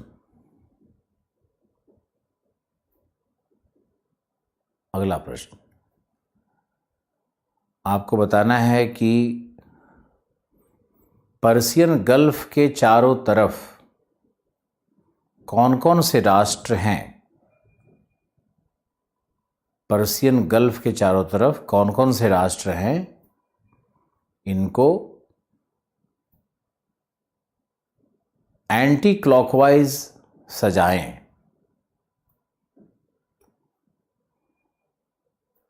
पहला होगा ईरान, दूसरा होगा इराक, तीसरा होगा कुवैत, चौथा होगा सऊदी अरेबिया, बहरीन भी एक द्वीप है यहां पे, कतर, यूएई और ओमान का जो ऊपर भाग है गल्फ ऑफ हार्मुज के पास, वहाँ जो ओमान ने अपना आधिपत्य बनाया हुआ है।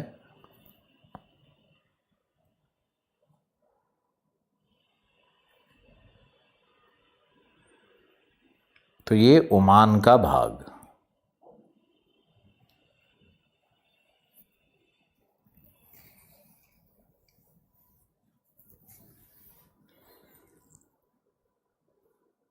ओके,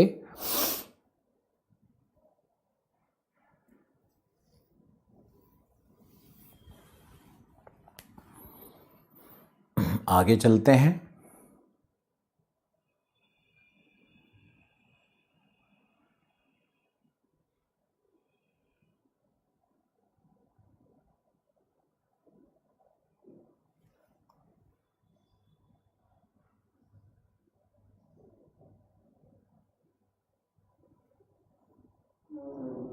आगे चलते हैं, देखते हैं एक और इंटरेस्टिंग चीज़ कि भूमध्य सागर से संलग्न कौन कौन से राष्ट्र हैं? भूमध्य सागर से संलग्न कौन कौन से राष्ट्र हैं?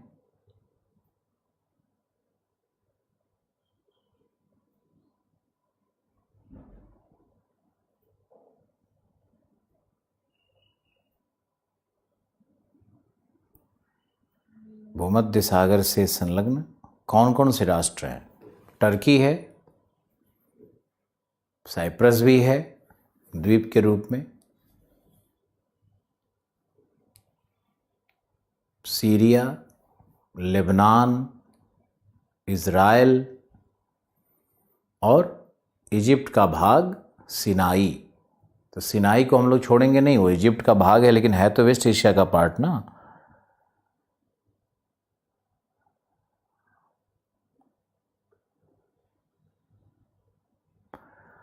अब हम लोग को देखना है कि अरब सागर से अगर हम लोगों को ब्लैक सी में प्रवेश करना है, अरब सागर से ब्लैक सी में प्रवेश करना है, तो कौन कौन से सागर दिखेंगे? अपने एटलस पे ध्यान रखो।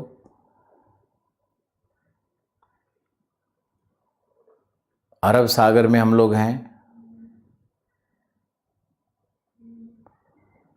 वहाँ पे सुकोत्रा आइलैंड दिख रहा होगा अरब सागर में।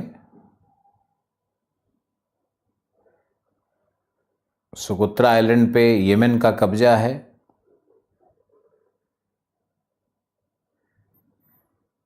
तो अरब सागर से जब हम लोग प्रवेश करेंगे तो पहले मिलेगा गल्फ ऑफ एडन। इसका भी एक लिस्टिंग करना चाहिए आपको। पहले मिलेगा gulf of Aiden,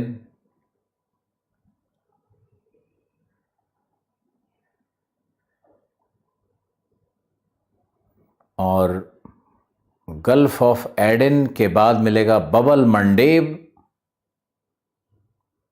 Behbal Mandeb. Bab el Mandeb को कहते हैं गल्फ ऑफ टीयर्स, लिख सकते हो। इसको कहते हैं gulf of tears. Bab el Mandeb को कहेंगे गल्फ ऑफ टीयर्स। आंसुओं की खाड़ी कहते हैं।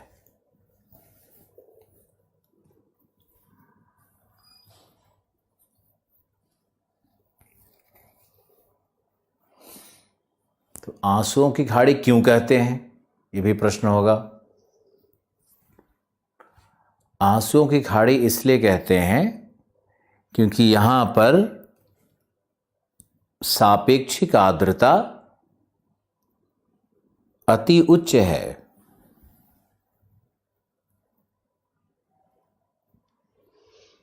यानी वायु में जलबूंद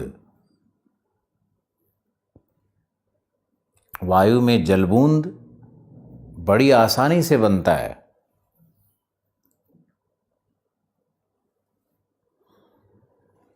तो आर्द्रता अति उच्च होने के कारण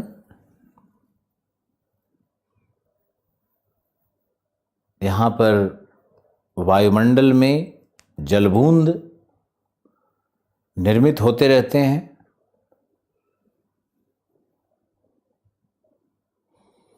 कभी कभी अचानक ये जलबूंद बिल्कुल किसी फुहार की तरह गिरने लगेगा। इसलिए इसको कहते हैं आंसुओं की खाड़ी। ऐसा कुछ नहीं है कि यहाँ पे युद्ध हुआ था और कोई मारा गया था, ऐसा कुछ नहीं है।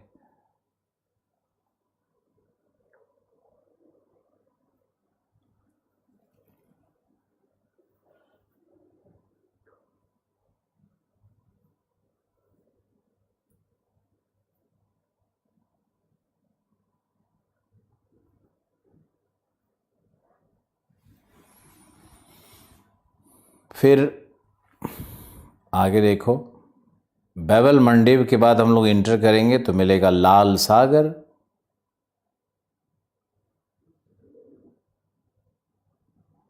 लाल सागर मिलेगा।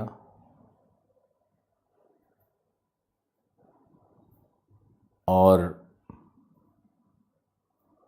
लाल सागर से फिर इंटर करेंगे तो मिलेगा गल्फ ऑफ स्वेज, स्वेज की खाड़ी। और फिर मिलेगा स्वेज कैनाल, जो हम लोग पढ़ चुके हैं। और स्वेज कैनाल के बाद मिलेगा भूमध्य सागर। भूमध्य सागर, भूमध्य सागर के बाद मिलेगा एजियन सी।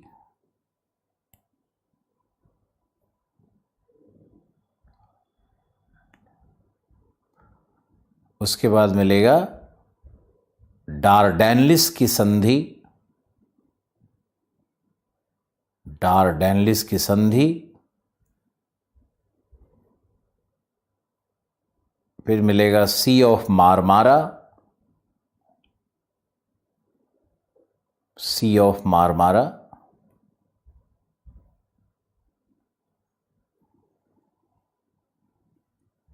फिर मिलेगा बॉस्फोरस की संधि। बॉस्फोरस की संधि। और उसके बाद आप इंटर कर जाओगे ब्लैक सी आप ब्लैक सी में इसके बाद इंटर कर जाओगे।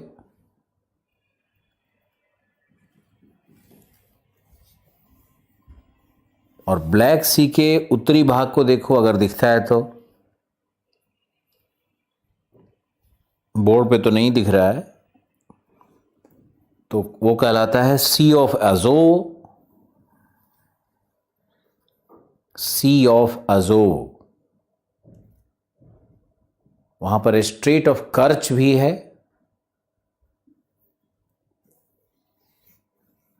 कर्च प्रायद्वीप है। कर्च की जलसंधि भी है।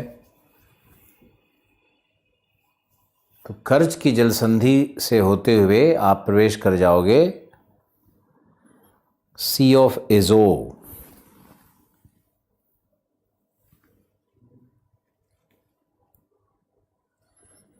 और यहीं हमारी यात्रा खत्म होगी। तो इतने सारे सागर महासागर जल संधियों से होकर के निकलना पड़ेगा।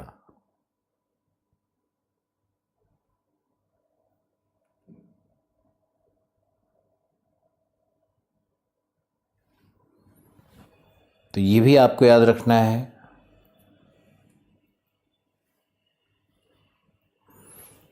जल संधियों की कहानी, जलमार्ग कैसे निकल रहा है,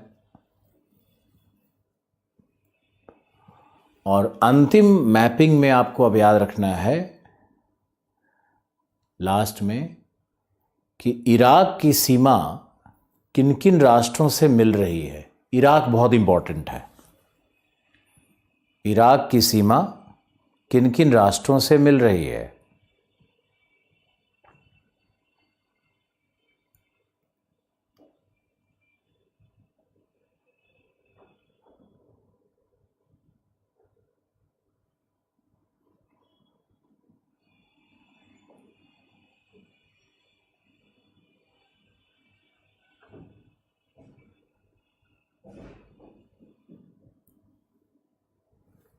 इराक की सीमा किन किन राष्ट्रों से मिल रही है।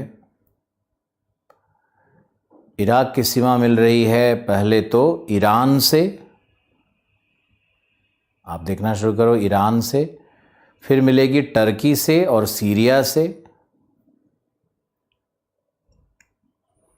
टर्की से और सीरिया से 3 देश हो गया।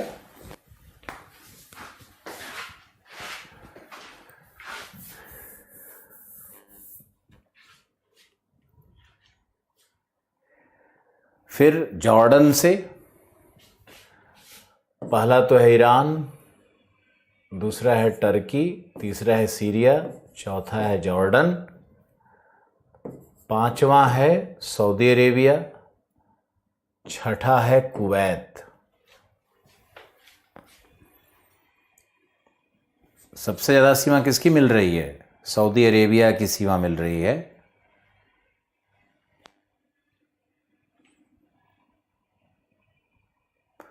अब तो मुझे नहीं लगता है कि कोई भी प्रश्न ऐसा होगा जो वेस्ट एशिया से आए और आप उसका उत्तर न दे पाओ। बिल्कुल नहीं। मैंने येजिद ट्राइब और यहाँ पे जो बेडौइन ट्राइब है उसके बारे में भी बताया, कुर्द ट्राइब के विषय में बताया,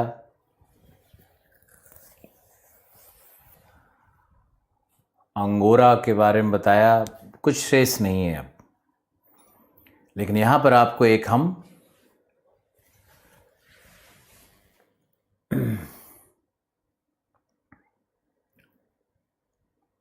अब कुछ शेष नहीं है, बिल्कुल नहीं। यहाँ पे थोड़ा सा देख सकते हो, gulf of Oman, straight of Hormuz और पर्सियन गल्फ। तो अगर मुंबई से किसी को अल बसरा जाना हो तो किन किन जगहों पे जाएगा? अल बसरा यहाँ पर है हमारा। तो कैसे कैसे जाएगा वो, क्या क्या होते हुए जाएगा? मुंबई टू अल बसरा। और यहाँ से अगर निकलेगा तो मुंबई टू, ये जो रास्ता है इसको कहते हैं मुंबई टू इधर निकलेगा, फिर ऊपर जाके Mumbai to Rostov, ROSTOV। Rostov Russia का एक पोर्ट है, सी ऑफ एजोव पे, ब्लैक सी वाले भाग पे ही। तो मुंबई टू रोस्टोव रास्ता कैसे जाएगा, मुंबई टू अल बसरा कैसे रास्ता जाएगा, इस तरह के प्रश्न पे आपको प्रैक्टिस करनी है बस।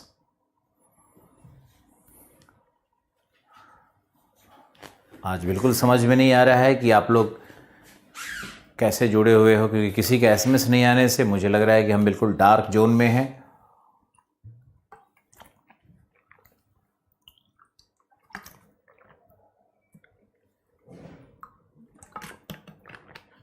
और आप लोगों का SMS नहीं देखना मेरे लिए वो एनर्जी जनरेट नहीं कर पा रहा है। बहुत सारा इन्फॉर्मेशन आज आपको दिया है मैंने। अब एक बहुत ही आवश्यक सूचना, जो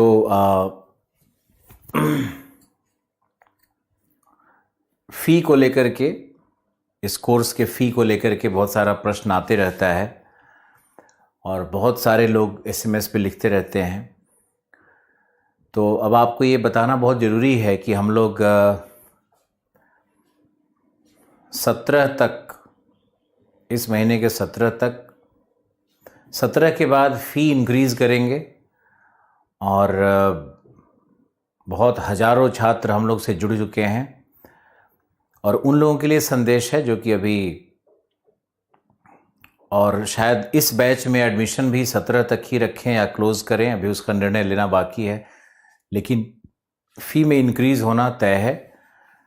और बाद में ये ब्लेम नहीं करना कि आप लोगों को इन्फॉर्मेशन नहीं था, आप लोग को मालूम नहीं था और आप लोग नहीं जुड़ पाए हमसे इस मुहिम में।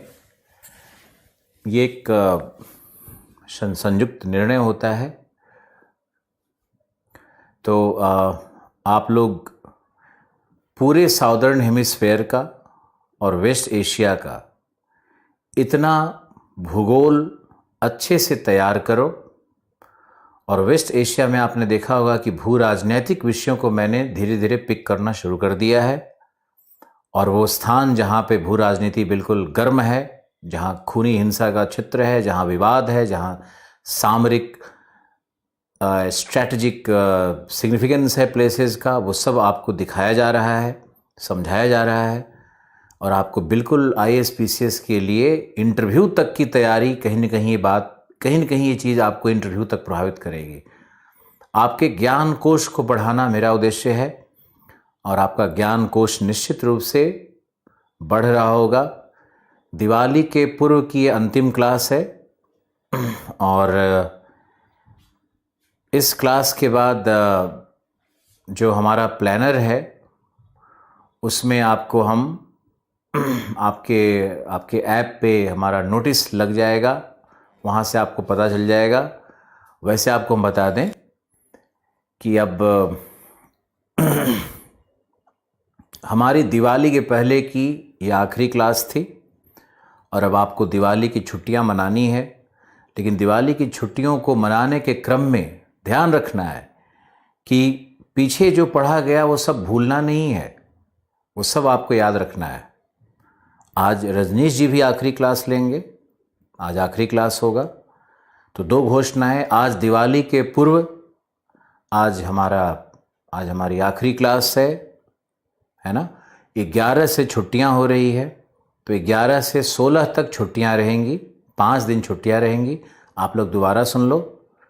दिवाली को अच्छे से मनाओ, सेलिब्रेट करो, पटाखा मत चलाओ, प्रदूषण मत करो, खुशियां बांटो, मिठाई गरीब में बांट दो, कोई भूखा है उसको 2 रोटी दे दो। न उसका धर्म देखो, न उसकी जाति देखो, न उसका, वो मानव है, वो इंसान है, वो आदमी है, उसका भी 2 आँख है, वो भी वैसे ही रोता है। गरीब की अपनी एक जाति होती है, गरीब का अपना एक धर्म होता है। तो आप लोगों से प्रार्थना है दिवाली के शुभ अवसर पे कि आप लोग सब मुझे जितना प्यार करते हो उतना ही करते रहो और पूरी ऊर्जा के साथ 16 के बाद हम लोग मिलेंगे। 16 तक छुट्टियां मनानी है आपको, 17 को छुट्टी नहीं है। और मैंने एक बात और कही कि 17 शायद लास्ट डे होगा जब हम लोग इस फ़ी पे एडमिशन लेंगे। और 17 के बाद एडमिशन का जो फ़ी है उसमें थोड़ा बढ़ोतरी किया जाएगा, क्योंकि बहुत सारी समस्याएं आती हैं। टीचर्स पेमेंट का इशू आता है, सर्वर का इशू आता है, टेलीकास्ट का इशू आता है। खैर, ये आपसे डिस्कस नहीं करना चाहिए मुझे, लेकिन आप मेरे फैमिली हो, आप मेरे पार्ट बन चुके हो, तो कई बार कुछ बातें रखनी होती है। तो आपके जो मित्र हैं, आपके जो भी सहपाठी हैं, जो भी अभी संकोच में हैं, वो 18 के बाद ब्लेम नहीं करेंगे कि अब ये हो गया, या दोबारा डिमांड नहीं करेंगे कि सर बढ़ गया, मुझे पहले वाले में ही करवा दो, आपने कहा नहीं था, हमारी तो ये समस्याएं थी। तो हम ये जो इसका डेट शायद 18 तक ओपन रखेंगे, 18 तक ओपन रखेंगे, और 18 तक आप इसी फ़ी पे एडमिशन ले सकते हो। 17, 18 आज से एडमिशन ओपन रहेगा, क्लास बंद हो रहा है, एडमिशन तो ओपन ही रहेगा। और 2 काम और आपको करना है, अब 2 काम करना है। पहला, जो NCERT मॉडर्न इंडिया की है, जो रजनीश राज सर पढ़ा रहे हैं, वो NCERT आपको ख़त्म करनी है। नेशनल मूवमेंट की NCERT जो क्लास, जो 10वीं के बाद की जो NCERT है, 11-12 की जो NCERTs आती हैं, उसमें जो इंडियन नेशनल मूवमेंट पे NCERT है, उसको इस दिवाली में ख़त्म करनी है। ज्योग्राफी में आइए, ज्योग्राफी में आपको ख़त्म करनी है 6, 7, 8 NCERT ओल्ड, जो आपने किया भी होगा, आपने पढ़ा भी होगा। जो लोग नए लोग जुड़े हैं वो लोग पढ़ लें, नए लोग जो जुड़े हैं वो लोग पुराने क्लासेस का वीडियो देखें और कवर अप करने का कोशिश करें। बहुत अच्छा अवसर है कि आप पीछे की चीज़ों को रिवाइज करके अब आगे क्लास का जो इंटेंसिटी होगा, जो वो होगा, वो थोड़ा सा तो अलग होगा ही, क्योंकि अब आपकी ट्रेनिंग हो चुकी है, आप देख रहे हो कि कैसे पढ़ना है, आप अभ्यस्त हो रहे हो आप धीरे धीरे करके। फिर आपको क्लास 12 की पार्ट 1 नई NCERT ज्योग्राफी की पढ़नी है। आर्थिक एवं मानव भूगोल पे NCERT पढ़नी है आपको।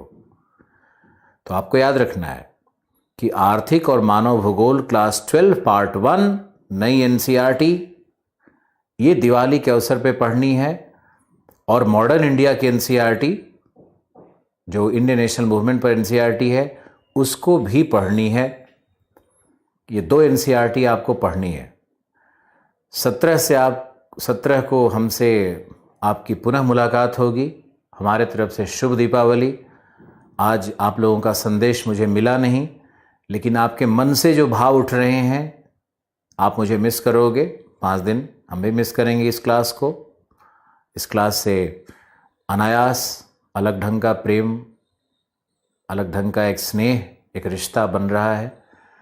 और वो रिश्ता बनता है जब आप लोग SMS लिखते हो, लव यू सर लिखते हो, तो मन करता है कि अंदर में क्या है मेरे पास जो हम उड़ेल दें। लेकिन मेरे पास तो बहुत कुछ है, वो धीरे धीरे ही उड़ेलेंगे। अगर ज़्यादा उड़ेलेंगे तो बाढ़ आएगी आपके पास। तो हमारी एक कार्य योजना है, उस कार्य योजना के तहत ही आपको पढ़ना है।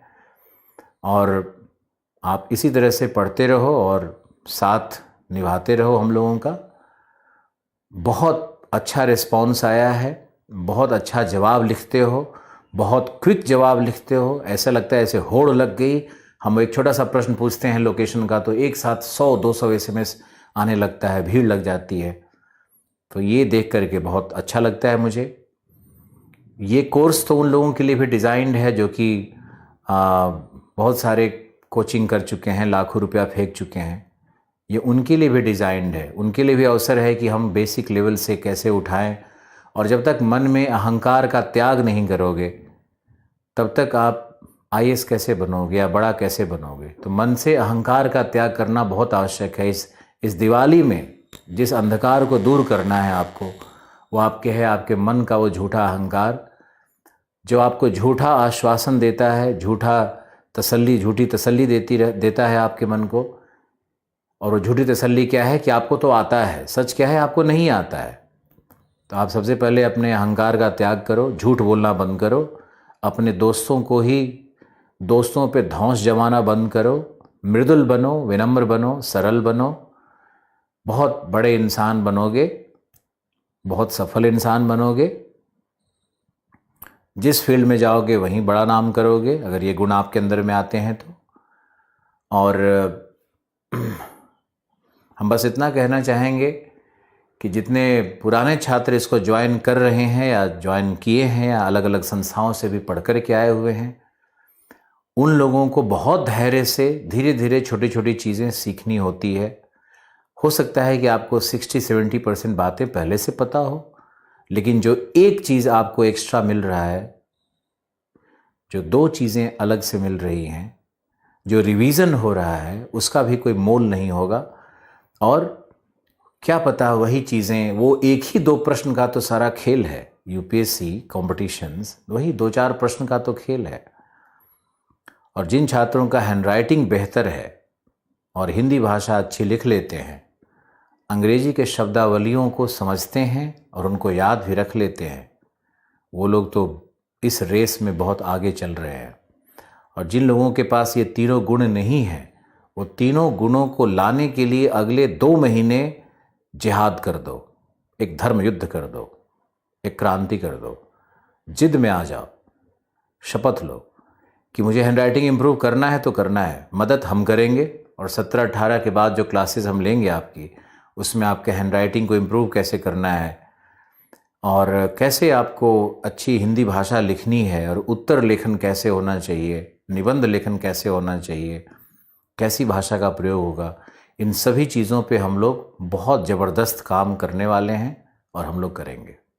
दिवाली की फिर से असीम शुभकामनाएं, अनंत शुभकामनाएं, हृदय के बिल्कुल अंतरतम से आपके लिए शुभकामनाएं। और आप दिवाली को एंजॉय करो, किसी को दुखी नहीं करना है दिवाली पे, किसी से झगड़ा नहीं कर लेना है दिवाली पे। बहुत बहुत शुभ आशीर्वाद। हम मिलते हैं आपसे 17 तारीख को। अभी रजनीश जी का क्लास आज होगा, रजनीश जी क्लास लेंगे और रजनीश जी भी आपको आशीर्वाद देंगे। और दिवाली का एक बार फिर से शुभकामना, बहुत बहुत धन्यवाद, थैंक यू, बाय बाय। 17 को मिलते हैं। खुश होकर के मिलना, एनर्जेटिक मिलना, ताकत से पढ़ना और बहुत अच्छा करना है ज़िंदगी में। Thank you all.